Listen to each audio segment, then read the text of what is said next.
வணக்கம். எல்லாருக்குமே இங்கிலீஷ்ல பேசணும்ன்ற ஆசை இருக்கு. ஆனா தெளிவா ஒரு கொஸ்டினை எப்படி இங்கிலீஷ்ல கேட்கறதுன்றது நிறைய பேருக்கு வந்து இன்னைய வரைக்கும் தெரியாம தான் இருக்கு. அண்ட் நிறைய பேர் ஒரு கொஸ்டின் சென்டென்ஸ் ஃபார்ம் பண்ணும்போது அதுல நிறைய தப்புகள் பண்றதுக்கு வாய்ப்பு இருக்கு. இந்த வீடியோல நம்ம ஒரு தப்பு இல்லாம ஒரு கொஸ்டின் சென்டென்ஸ் எப்படி ஃபார்ம் பண்ணி பேசுறது அப்படின்றத பத்தி தான் நான் உங்களுக்கு ஃபுல்லா எக்ஸ்பிளைன் பண்ணி சொல்லி தர போறேன். இப்பதான் நம்ம சேனல் ஃபர்ஸ்ட் டைம் பாக்குறீங்கன்னா சப்ஸ்கிரைப் பண்ணிக்கோங்க அண்ட் வீடியோக்கு ஒரு லைக் பண்ணிடுங்க. இப்போ வாங்க நம்ம ஸ்ட்ரெயிட்டா வீடியோக்குள்ள போயிடலாம். ஃபர்ஸ்ட் நம்ம சென்டென்ஸ் ஸ்ட்ரக்சர் பத்தி பார்த்துடலாம். WH வேர்ட் ஃபர்ஸ்ட் வரப்போகுது. எப்பயுமே நம்ம ஒரு கொஸ்டின் சென்டென்ஸ் ஃப்ரேம் பண்ணணும்னா ஃபர்ஸ்ட் நம்ம இந்த WH வேர்ட்ஸ் தான் நம்மளோட சென்டென்ஸ்ல ஃபர்ஸ்ட் வரும். ஓகேவா? ஸோ அதனால WH வேர்ட் பிளஸ் கூடவே ஒரு ஹெல்பிங் வேர்ப் வரப்போகுது. ஹெல்பிங் வேர்ப் பத்தி நம்ம சேனல் நம்ம ஆல்ரெடி வீடியோ போட்டிருக்கோம். So if you want you can check that. I will give you the link in description. Okay. So helping verb கூட ஒரு சப்ஜெக்ட் வரும். ஓகேவா? ஏதாவது ஒரு சப்ஜெக்ட் யூஸ் பண்ணுவோம். அப்புறமா நம்மளுக்கு இருக்கக்கூடிய அந்த ஆப்ஜெக்ட்ஸ் மற்றதெல்லாம் வந்துடும். ஓகேவா? ஸோ இப்போ ஃபர்ஸ்ட் பாருங்க, வாட், வேர், இதுக்கெல்லாம் என்னென்ன மீனிங், அது எப்படி நம்ம ஒரு சென்டென்ஸ்ல ஃபார்ம் பண்ணி நம்ம ஒரு கேள்வி கேட்கறது அப்படின்றத நான் உங்களுக்கு எக்ஸ்பிளைன் பண்றேன். ஃபர்ஸ்ட் வாட்னா என்னன்னா, what is your name, what is your father's name, what to you want, இந்த மாதிரி கேள்விகள் நம்ம கேட்போம். ஏன் இந்த மாதிரி கேள்விகள் கேட்கணும்னா, என்ன அப்படின்ற வார்த்தையை யூஸ் பண்றதுக்காக தான் நம்ம இந்த கேள்வி, இந்த வாட் அப்படின்றத நம்ம யூஸ் பண்றோம். உன் பெயர் என்ன, உனக்கு என்ன வேணும் அப்படின்ற மாதிரி என்ன அப்படின்ற வார்த்தைக்காக நம்ம வாட் யூஸ் பண்றோம். ஸோ அதுக்கு ஒரு எக்ஸாம்பிள் சென்டென்ஸ் நீங்க கொடுத்துருக்கோம் பாருங்க. வாட் இஸ் யுவர் நேம், உன் பெயர் என்ன அப்படின்னு கேட்கும்போது வாட் யூஸ் பண்றோம். நெக்ஸ்ட் அப்படியே கீழே பாருங்க, வேர். வேர்னா என்ன? Where are you going, where is your home, உங்க வீடு எங்க இருக்கு, நீ எங்க போயிட்டு இருக்க, நீ எங்க இருந்து வர, where are you coming from அப்படின்லாம் நம்ம கேட்போம் இல்லையா? ஸோ இந்த மாதிரி வரும்போது நம்ம வேர் வந்து யூஸ் பண்றோம். எங்க அப்படின்ற வார்த்தைக்காக நம்ம வேர்ன்றதை யூஸ் பண்றோம். இந்த இடத்துல உங்களுக்கு நான் என்ன கொடுத்துருக்கேன், வேர் ஆர் யூ கோயிங் அப்படின்னு கொடுத்துருக்கேன் இல்லையா? ஸோ வேர் ஆர் யூ கோயிங்னா எங்க போற, எங்க போயிட்டு இருக்க அப்படின்றத கேட்கறதுக்காக நம்ம வேர் யூஸ் பண்றோம். நெக்ஸ்ட் அப்படியே கீழே பாருங்க, வென். வென்னா என்ன? எப்போ, எப்ப நீ வந்து இங்க வந்த, வென் டு யூ கம், எப்ப நீ வந்த, எப்ப நீ வந்து அமெரிக்கா போற, எப்ப நீ ஆஸ்திரேலியா போற.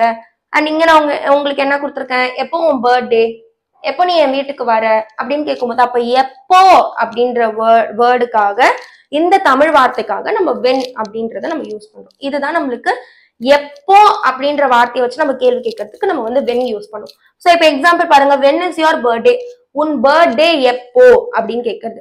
அப்புறம் when are you coming from Australia, நீ எப்போ ஆஸ்திரேலியால இருந்து வர, எப்போ அப்படின்னு கேட்கும்போது அதுக்கும் நம்ம when யூஸ் பண்றோம். ஓகேவா? சோ இப்போ நெக்ஸ்ட் அப்படியே கீழே பாத்துடலாமா?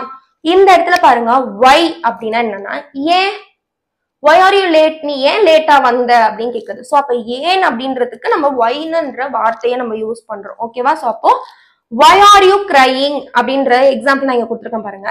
ஏன் நீ அழுதுட்டு இருக்க, ஏன் இப்ப நீ அழுகுற, ஏன் இப்ப நீ சிரிக்கிற, ஏன் நீ லேட்டா வந்த, ஏன் நீ சீக்கிரமா வந்துட்ட, ஏன் நீ இவ்வளவு நேரம் இங்க நின்றுட்டு இருக்க, இந்த மாதிரி ஏன்ன்ற கேள்வி கேட்கறதுக்கு நம்ம why அப்படின்றத யூஸ் பண்றோம். So for example, why are you crying, ஏன் நீ அழுதுட்டு இருக்க அப்படின்னு கேட்கறது. நெக்ஸ்ட் இதுக்கு பாருங்க, who, யாரு அப்படின்றத கேட்கறதுக்கு who யூஸ் பண்ணுவோம். இதுல நம்மளுக்கு whose அப்படின்ற வார்த்தையும் வரும். ஓகேவா? whoனா வந்து யாரு அப்படின்னு கேட்கறது, whoseனா வந்து யாருடையது அப்படின்னு கேட்கறது. சாரி, இது ரெண்டுத்துக்குமே நான் உங்களுக்கு எக்ஸாம்பிள் சொல்றேன் பாருங்க. who is she, யார் அவ அப்படின்னு நான் கேட்கிறேன். whose book is this, ஓகேவா? whose book is this அப்படின்னு கேட்கும்போது இது யாருடைய புக்கு அப்படின்ற மாதிரி நான் கேட்கிறேன். ஓகேவா? இது யாருடைய புக்கு அப்படின்னு கேட்கும்போது நான் வந்து whose யூஸ் பண்ணுவேன். அவ யாரு அப்படின்னு கேட்கும்போது who யூஸ் பண்ணுவேன். ரெண்டுத்துக்கும் டிஃபரன்ஸ் புரியுதா? இது யாருடையது அப்படின்னு வரும்போது whose யூஸ் பண்ணுவோம். இது யாரு, இவங்க யாரு, இவங்க அவங்களோட தங்கச்சி அப்படின்னு நம்ம சொல்லுவோம் இல்லையா? சோ இவளோட தங்கச்சி தான் அவ அப்படின்னு சொல்லும்போது நம்ம who யூஸ் பண்ணுவோம். அவ யாரு அப்படின்னு கேட்கும்போது. So who is she, whose book is this, ரைட்டா? சோ இது புரிஞ்சிருச்சா? நெக்ஸ்ட் பாருங்க, which. விச்ன்ற வார்த்தையை நம்ம நிறைய இடத்துல நம்ம யூஸ் பண்ணிட்டு இருக்கோம். கரெக்டா? விச் அப்படின்னா என்னன்னா எது அப்படின்றது. அதாவது ஒரு சாய்ஸ் மாதிரி வரும் இல்லையா? புக்கா, நோட்டா, பென்னா, பென்சிலா, ஐஸ்கிரீமா, ஃபலூடாவா, இந்த மாதிரியான கேள்விகளுக்கு பதில் சொல்றதுக்கு தான் நம்ம விச் யூஸ் பண்றோம். ஓகேவா?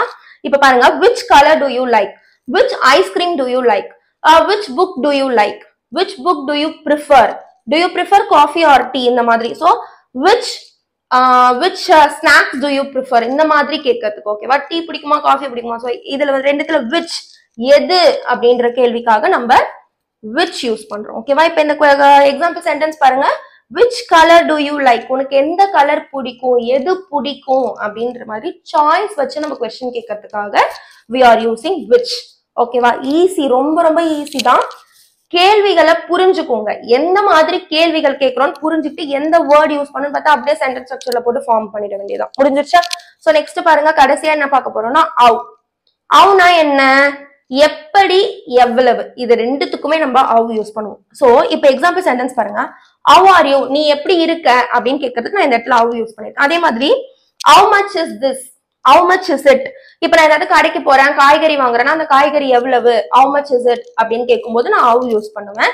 நீங்க எப்படி இருக்கீங்க அப்படின்னு கேட்கும்போது இது வந்து இந்த விஷயம் வந்து எப்படி நடந்தது. சோ இப்ப ரீசெண்டா வந்து ஏர்பிளைன் கிராஷ் நடந்தது இல்லையா, சோ அது வந்து எப்படி நடந்தது, so how this happened, how it has happened அப்படின்னு கேட்கும்போது, so how the airplane crash has been happened அப்படின்னு கேட்கும்போது அதுக்கும் நம்ம how யூஸ் பண்ணுவோம். ஓகேவா, எப்படி நடந்தது, எவ்வளவு, அது எவ்வளவு விலை, முக்கியமா நம்ம how யூஸ் பண்றது வந்து ஒரு விலையை குறிப்பிடும் போது நம்ம வந்து how யூஸ் பண்ணுவோம். அதாவது இது எவ்வளவு, நீ எவ்வளவு ரூபாய்க்கு நீ இதை வாங்கிட்டு வந்த அப்படின்னு கேட்கும்போது நம்ம how யூஸ் பண்ணுவோம். ஓகேவா, சோ இப்ப இது ரெண்டும் ஈஸியா புரிஞ்சுச்சா? இப்பதான் நம்ம முக்கியமான விஷயத்துக்கு வந்திருக்கோம். அதாவது பொதுவா கேள்வி கேட்கும்போது எந்த மாதிரியான மிஸ்டேக்ஸ் நம்ம பண்ணுவோம் அப்படின்றத பத்தி நான் சொல்றேன். அதாவது நான் இந்த இடத்துல உங்களுக்கு என்ன சென்டென்ஸ் ஸ்ட்ரக்சர் கொடுத்துருக்கேன்னா, WH வேர்டு கூட ஹெல்பிங் வேர்ப் பக்கத்துல சப்ஜெக்ட் வரணும்னு நான் கொடுத்துருக்கேன். ஆனா நிறைய பேர் என்ன பண்ணுவோம்னா சப்ஜெக்ட் போட்டுட்டு அப்புறமா நம்ம வந்து ஹெல்பிங் வேர்ப் போடுவோம். இப்ப ஃபார் எக்ஸாம்பிள் இந்த சென்டென்ஸ்க்கு எடுத்துக்கோங்களேன், who is she ன்னு கேட்கறத நிறைய பேர் எப்படி சொல்வாங்கன்னா who she is, புரியுதா, who she is அப்படின்னு கேட்டுருவாங்க. இது வந்து தப்பான முறையில நம்ம கேட்கிற கேள்வி. ஓகேவா, எப்பயுமே ஹெல்பிங் வேர்ப் இஸ், ஆர், இந்த மாதிரியான ஹெல்பிங் வேர்ப் நம்ம போட்டுட்டு தான் பக்கத்துல சப்ஜெக்ட் நம்ம யூஸ் பண்ணும். சோ இதுதான் வந்து ஒரு காமனான மிஸ்டேக். இந்த கேள்வி கேட்கும் போது எல்லாருமே மேக் பண்ற ஒரு காமனான மிஸ்டேக். ஸோ இதை நல்லா ஞாபகம் வச்சுக்கோங்க, எப்பயுமே ஹெல்பிங் வேர்ப் ஃபர்ஸ்ட் வந்துட்டு தான் சப்ஜெக்ட் நம்மளுக்கு செகண்டா தான் வரணும். ஓகேவா, ஃபர்ஸ்ட் WH கொஸ்டின் போடுவோம், அப்புறமா ஹெல்பிங் வேர்ப் போடுவோம், அப்புறமா வந்து நம்ம சப்ஜெக்ட் யூஸ் பண்ணுவோம். ஸோ இந்த ஒரு பாயிண்ட் மட்டும் வந்து ஞாபகம் வச்சுக்கோங்க. ஸோ இப்போ உங்களுக்கு ஒரு ஹோம் ஒர்க், நீங்க என்ன பண்ண போறீங்கன்னா எல்லா கேள்வி கேட்கிற அந்த வேர்ட்ஸையுமே, அதாவது இந்த வாட்டர், வேர், இந்த மாதிரி இருக்கிற I think there is 7 words. ஓகேவா, சோ இந்த 7 வேர்ட்ஸுக்கும் நீங்க உங்களோட, அதாவது நான் இங்க கொடுத்ததே திருப்பி நீங்க கமெண்ட் பண்ண வேணாம், நீங்க புதுசா ஏதாவது ஒரு வார்த்தை, ஒரு சென்டென்ஸா நீங்க வந்து ஃப்ரேம் பண்ணுங்க. இப்போ வாட்னா இங்க வாட் இஸ் யுவர் நேம் கொடுத்துருக்கேன்னா நீங்க வந்து what is your father's name, what is your something, நீங்க என்ன வாட் வச்சு நீங்க என்ன கொஸ்டின் கேட்கலாம்னு யோசிங்க. சோ வாட் இஸ் திஸ், இது என்ன அப்படின்னு கேட்குது. சோ இந்த மாதிரி நீங்களா ஒரு சென்டென்ஸ் வந்து யோசிச்சு ஃப்ரேம் பண்ணி, கிட்டத்தட்ட நீங்க ஒரு 7 சென்டென்ஸ் தான் ஃப்ரேம் பண்ண போறீங்க. அண்ட் இந்த இடத்துல வந்து நீங்க ஊஸ்க்கு தனியா ஒரு சென்டென்ஸ் ஃப்ரேம் பண்ணுங்க. சோ அது 8 ஆயிடுமா, சோ அவுக்கு எவ்வளவு அப்படின்றது. சோ டோட்டலி நீங்க வந்து 9 சென்டென்ஸ் ஃப்ரேம் பண்ணி எனக்கு நீங்க கமெண்ட் பண்ண போறீங்க. இது சின்னதா ஒரு ஹோம் ஒர்க் மாதிரி எடுத்துக்கலாம், உங்களோட பிராக்டிஸ் பர்பஸ்க்காக.